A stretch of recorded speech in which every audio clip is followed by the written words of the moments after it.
Hello everyone, welcome to Shweta का अड्डा।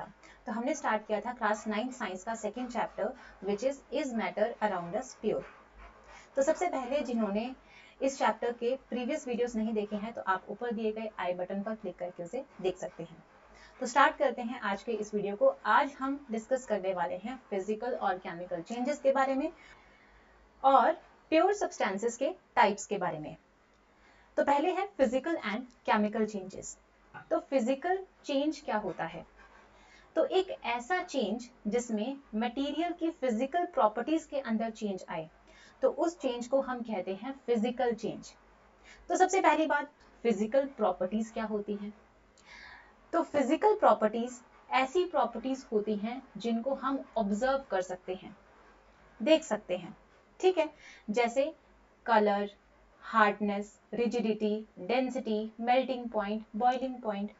तो ये कुछ ऐसी प्रॉपर्टीज है जिनको ऑब्जर्व किया जाता है, तो इन प्रॉपर्टीज को हम कहते हैं फिजिकल प्रॉपर्टीज। तो ये जो अलग अलग टर्म्स दी गई हैं, इनका मैं अलग से लिंक डाल दूंगी नीचे डिस्क्रिप्शन बॉक्स में, तो आप उन वीडियोस को जाकर देख सकते हैं। तो चलिए, फिजिकल चेंज क्या है? एक ऐसा चेंज जिसमें मटेरियल की फिजिकल प्रॉपर्टीज के अंदर चेंज आए, तो उस चेंज को हम कहते हैं फिजिकल चेंज, ठीक है। Interconversion of states is a physical change. Interconversion of states यानी solid to liquid state, liquid to gaseous state, यानी जब स्टेट्स एक दूसरे में कन्वर्ट होती हैं तो उस चेंज को क्या कहते हैं? Physical change. फॉर एग्जाम्पल, अगर हम वाटर की बात करें, ठीक है, अगर हम लिक्विड वाटर को डीप फ्रीजर में रख दें तो वो किस में कन्वर्ट हो जाएगा? आइस में, ठीक है। लेकिन है तो वो पानी ही, H2O। आइस के अंदर भी वाटर के मॉलिक्यूल्स हैं और लिक्विड वाटर के अंदर भी वाटर के मॉलिक्यूल्स हैं, ठीक है। तो यहाँ पर सिर्फ क्या हुआ है? स्टेट्स का इंटर कन्वर्जन हुआ है, लिक्विड टू सॉलिड में कन्वर्ट हुआ है वाटर, ठीक है। तो इस तरह के चेंज को भी हम क्या कहते हैं? फिजिकल चेंज कहते हैं। Next is chemical change. Chemical change क्या होता है? एक ऐसा चेंज जिसमें मटेरियल की केमिकल प्रॉपर्टीज के अंदर चेंज आता है, उस चेंज को हम कहते हैं केमिकल चेंज, ठीक है। अब केमिकल प्रॉपर्टी क्या होती है? तो एक chemical property is any of a materials properties, मतलब वो मटेरियल की कोई भी प्रॉपर्टी हो सकती है जो कब एविडेंट होती है, कब सामने आती है? या तो केमिकल रिएक्शन के दौरान, जब केमिकल रिएक्शन हो रही है, या फिर केमिकल रिएक्शन होने के बाद जब सामने आती है। तो ऐसी प्रॉपर्टी को हम क्या कहते हैं? केमिकल प्रॉपर्टी कहते हैं, ठीक है। जैसे फॉर एग्जांपल, मैग्नीशियम रिबन है, तो मैग्नीशियम रिबन को जब हम बर्न करते हैं तो हमारे पास एंड में क्या रह जाता है? ऐश। ऐश को हम कहते हैं मैग्नीशियम ऑक्साइड। जब हमारे पास था मैग्नीशियम रिबन तो उसमें सिर्फ क्या था? मैग्नीशियम। लेकिन जैसे ही हमने उसे ऑक्सीजन की प्रेजेंस में बर्न किया तो हमारे पास क्या बना? मैग्नीशियम ऑक्साइड, जो कि है राख। अब क्या हम मैग्नीशियम ऑक्साइड से दोबारा मैग्नीशियम बना सकते हैं? नहीं बना सकते, ठीक है। लेकिन अगर हम पहले की बात करें, जो हमने पहले एग्जांपल डिस्कस की थी कि जब हमने लिक्विड वाटर को आइस में कन्वर्ट किया था, तो आइस से हम दोबारा लिक्विड वाटर बना सकते हैं, ठीक है। तो हम कह सकते हैं कि जो फिजिकल चेंजेस होते हैं वो रिवर्सिबल होते हैं, लेकिन जो केमिकल चेंजेस होते हैं वो इरिवर्सिबल होते हैं। तो यहाँ पर हम मैग्नीशियम ऑक्साइड से दोबारा मैग्नीशियम रिबन नहीं बना सकते, ठीक है, क्योंकि यहाँ पर मटेरियल की केमिकल प्रॉपर्टीज के अंदर चेंज आया है, ठीक है, और वो चेंज इरिवर्सिबल होता है। नेक्स्ट हमारे पास है burning is a chemical change. देखो, जब हम लकड़ी को बर्न करते हैं तो लकड़ी को बर्न करने के बाद एंड में हमारे पास अगेन राख रह जाती है, ठीक है। और जब लकड़ी बर्न होती है और क्या क्या निकलता है? कार्बन डाइऑक्साइड, हीट, लाइट, ठीक है। अब जो हमारे पास राख आ गई तो क्या उस राख से हम दोबारा लकड़ी बना सकते हैं? नहीं बना सकते, ठीक है। तो इसलिए कहा जाता है जो बर्निंग है वो एक तरह का केमिकल चेंज है, ओके।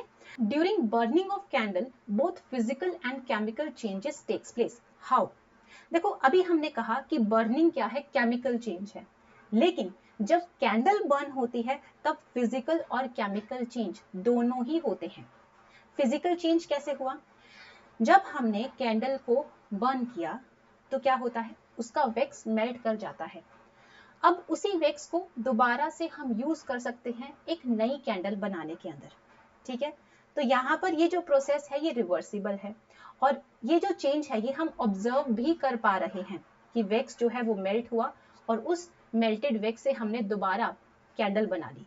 तो इस तरह के चेंज को हम क्या कहते हैं, फिजिकल चेंज, ठीक है। तो यहाँ पर कैंडल की शेप के अंदर चेंज आया है। नेक्स्ट हमारे पास है केमिकल चेंज। केमिकल चेंज में क्या होता है, केमिकल चेंज में एक या एक से ज्यादा नए सब्सटेंसेस का फॉर्मेशन होता है, ठीक है। तो यहाँ पर जब कैंडल बर्न होती है तो carbon dioxide gas, heat, light का भी फॉर्मेशन होता है, यानी नए सब्सटेंसेस का फॉर्मेशन हो रहा है। तो ऐसा चेंज जिसमें नए सब्सटेंसेस बनते हैं उस चेंज को हम क्या कहते हैं, केमिकल चेंज। अगेन हमने मैग्नीशियम रिबन को बर्न किया था तो हमारे पास क्या बना, मैग्नीशियम ऑक्साइड, यानी एक नया सब्सटेंस बना। तो एक ऐसा चेंज जिसमें नया सब्सटेंस बनता है उस चेंज को हम क्या कहते हैं, केमिकल चेंज कहते हैं, ठीक है।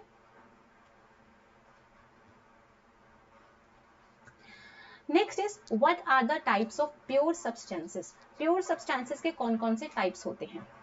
तो सबसे पहले प्योर सब्सटेंस किसे कहते हैं, ये हमने सबसे पहले वीडियो में डिस्कस किया था कि प्योर सब्सटेंस एक ऐसा सब्सटेंस होता है जो सिर्फ एक ही तरह के पार्टिकल से मिलकर बनता है, ठीक है।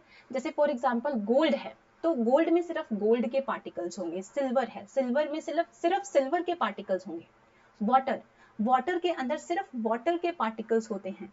तो एक ऐसा सब्सटेंस जो सिर्फ एक ही तरह के पार्टिकल से मिलकर बनता है उस सब्सटेंस को हम कहते हैं प्योर सब्सटेंस। अब ये प्योर सब्सटेंस भी आगे दो तरह का होता है, सबसे पहला एलिमेंट्स और दूसरा compounds, okay.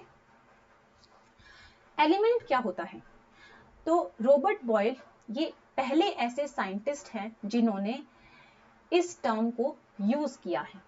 Next is Anton Laurent लवॉइशियर, इन्होंने एलिमेंट की डेफिनेशन दी थी। वो क्या कहते हैं, he defined an element as a basic form of matter. उन्होंने कहा कि जो एलिमेंट है वो मैटर की सबसे बेसिक फॉर्म है। सबसे बेसिक फॉर्म होने का मतलब क्या होता है कि हम उसे आगे तोड़ नहीं सकते, ब्रेक नहीं कर सकते सिंपलर सब्सटेंसेस के अंदर bye chemical reaction, okay. Elements can be normally divided into metals, non-metals and metalloids. तो elements को आगे divide किया गया है metals के अंदर, non-metals के अंदर और metalloids के अंदर। अब metals की properties क्या है, they have luster, उनके ऊपर shine होती है, silvery grey और golden yellow कलर के होते हैं, ये heat और electricity को कंडक्ट कर सकते हैं। हम जानते हैं metals are the good conductor of heat and electricity, ठीक है। डक्टाइल होते हैं, मींस इनसे वायर्स बनाई जा सकती हैं। दीज आर मेलिएबल, मतलब मेटल से थिन शीट्स बनाई जा सकती हैं, ठीक है। They are sonorous, means sound produce करते हैं। एग्जाम्पल्स क्या है इनकी, gold, silver, copper, iron. Next हमारे पास है नॉन मेटल्स की क्या प्रॉपर्टीज होती हैं। तो नॉन मेटल्स जो हैं वो कई तरह के कलर्स के होते हैं and these are poor conductors of heat and electricity. तो हम सब जानते हैं कि non metals are the poor conductors of heat and electricity, ठीक है। अब ये शाइनियर भी नहीं होते, ना ही साउंड प्रोड्यूस करते हैं और ना ही इन्हें शीट्स में कन्वर्ट किया जा सकता है, मतलब ये मैलिएबल नहीं होते, ठीक है। अब इनके एग्जाम्पल्स क्या हैं, hydrogen, oxygen, iodine, carbon, chlorine, bromine, ठीक है।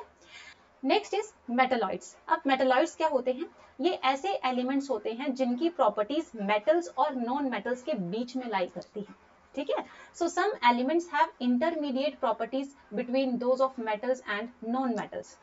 For example boron, silicon, germanium. तो दो एलिमेंट्स ऐसे हैं जो रूम टेम्परेचर पर लिक्विड फॉर्म में होते हैं। एक तो हम जानते हैं ऑलरेडी और वो है मर्क्यूरी, ठीक है, और दूसरा एलिमेंट क्या है, ब्रोमीन। तो ये दोनों ऐसे एलिमेंट्स हैं जो कि रूम टेम्परेचर पर लिक्विड फॉर्म में होते हैं। Elements like gallium and caesium become liquid at a temperature slightly above room temperature. तो गैलियम और सीजियम ये ऐसे एलिमेंट्स हैं, अगर रूम टेम्परेचर से थोड़ा सा ज्यादा हो जाए टेम्परेचर तो ये लिक्विड फॉर्म में कन्वर्ट हो जाते हैं। ओके, तो दूसरी तरह का प्योर सब्सटेंस हमारे पास है कंपाउंड्स। कंपाउंड्स क्या होते हैं? तो जो कंपाउंड्स हैं वो दो या फिर दो से ज्यादा एलिमेंट्स से मिलकर बनते हैं। जैसे फॉर एग्जांपल वाटर, वाटर का केमिकल फॉर्मूला क्या है? H2O, ठीक है, यानी इसमें दो एलिमेंट्स हैं, एक है हाइड्रोजन और दूसरा है ऑक्सीजन, ठीक है। तो जो कंपाउंड्स होते हैं वो दो या फिर दो से ज्यादा एलिमेंट्स से मिलकर बनते हैं और वो जो एलिमेंट्स हैं वो फिक्स्ड प्रोपोर्शन में एक दूसरे के साथ कंबाइन होते हैं, ठीक है। So a compound is a substance composed up of two or more elements chemically combined with one another in a fixed proportion। fixed proportion का मतलब है जैसे अगर हम वाटर में देखें तो उसमें दो एलिमेंट्स कौन कौन से हैं? Hydrogen and oxygen. अब ये फिक्स्ड प्रोपोर्शन में है, यानी दो हाइड्रोजन के एटम्स होते हैं और एक ऑक्सीजन का एटम होता है, तभी हमारे पास क्या बनता है? वाटर मॉलिक्यूल, ठीक है। नेक्स्ट हमारे पास है डिफरेंस, किसमें? मिक्सचर्स और कंपाउंड्स में। देखो अभी हमने कहा कंपाउंड्स किससे मिलकर बनता है? दो और दो से ज्यादा एलिमेंट से मिलकर बनता है। तो फिर मिक्सचर और कंपाउंड्स में क्या डिफरेंस है? एलिमेंट्स और compounds just mix together to form a mixture. Mixture में क्या होता है? एलिमेंट्स और कंपाउंड्स को अगर एक दूसरे के साथ बस मिक्स कर दें तो वो क्या बन गया? मिक्सचर बन गया, ठीक है। और इसमें कोई नया कंपाउंड फॉर्म नहीं होता।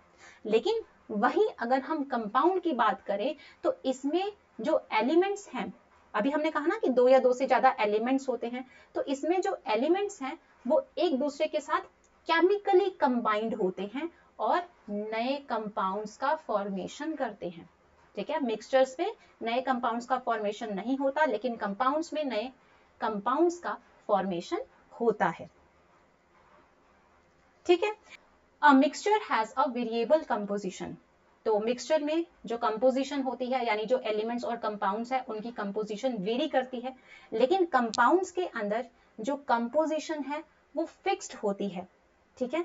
यहाँ पर अगर हम कंपाउंड्स में देखें तो जो एलिमेंट्स हैं वो फिक्स्ड प्रोपोर्शन के अंदर प्रेजेंट होते हैं, ठीक है। The composition of each new substance is always fixed.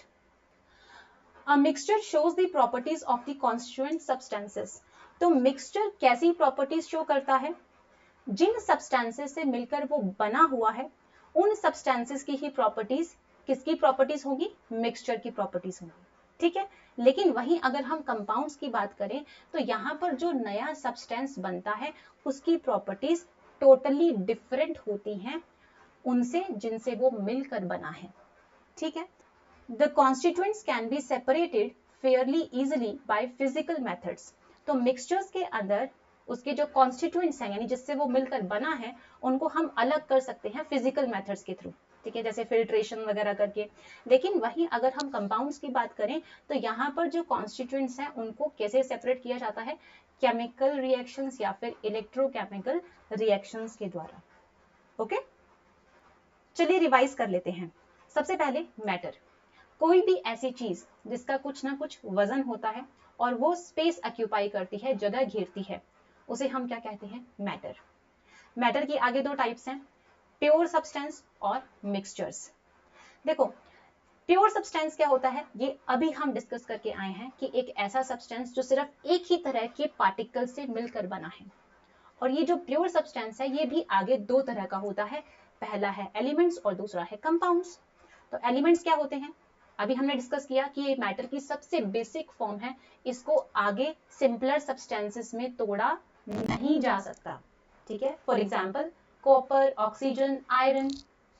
वहीं अगर हम कंपाउंड्स की बात करें तो कंपाउंड्स कैसे बनता है?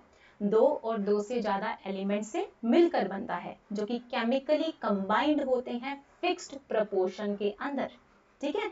तो इसलिए इनकी कंपोजिशन फिक्स्ड होती है और इन्हें हम आगे तोड़ सकते हैं एलिमेंट्स के अंदर by using chemical and electrochemical reactions, ठीक है। इसकी एग्जांपल क्या है? अभी हमने डिस्कस किया वाटर, ठीक है। तो वाटर क्या है? एक कंपाउंड है क्योंकि वो दो तरह के एलिमेंट से मिलकर बना है, हाइड्रोजन एंड ऑक्सीजन। और क्या क्या एग्जांपल्स हो सकती हैं? Methane, sugar, salt. Okay, next हमारे पास है मिक्सचर्स। मिक्सचर्स क्या होते हैं, एलिमेंट्स को या फिर कंपाउंड्स को एक दूसरे के साथ मिक्स कर दो तो वो क्या बन जाएंगे, मिक्सचर्स बन जाएंगे। ठीक है, मिक्सचर्स भी आगे दो तरह के होते हैं, homogeneous mixtures and heterogeneous mixtures. तो सबसे पहले होमोजीनियस मिक्सचर्स कौन से होते हैं, ऐसे मिक्सचर्स जिनके अंदर जो कंपोनेंट्स हैं वो यूनिफॉर्मली डिस्ट्रीब्यूटेड होते हैं थ्रू आउट द मिक्सचर्स, तो उन मिक्सचर्स को हम कहते हैं होमोजीनियस मिक्सचर्स। जैसे जब अगर हम सॉल्ट को वाटर के अंदर डिसॉल्व कर दें तो वो किस तरह का मिक्सचर बन जाएगा, होमोजीनियस मिक्सचर। तो यहाँ पर जो सॉल्ट के पार्टिकल्स हैं वो वाटर के पार्टिकल्स के बीच में यूनिफॉर्मली डिस्ट्रीब्यूटेड होते हैं। ठीक है, अगर हम हेटेरोजीनियस मिक्सचर्स की बात करें तो ये ऐसे मिक्सचर्स होते हैं जिनमें जो कंपोनेंट्स हैं वो through out the mixture uniformly distributed नहीं होते। For example water in oil, तो जब हम ऑयल और वाटर को मिक्स करते हैं तो इसमें ऑयल जो है वो तैरकर ऊपर आ जाता है, वो यूनिफॉर्मली मिक्स्ड नहीं होता। ठीक है, तो इस तरह के मिक्सचर्स को हम क्या कहते हैं, हेटेरोजीनियस मिक्सचर्स।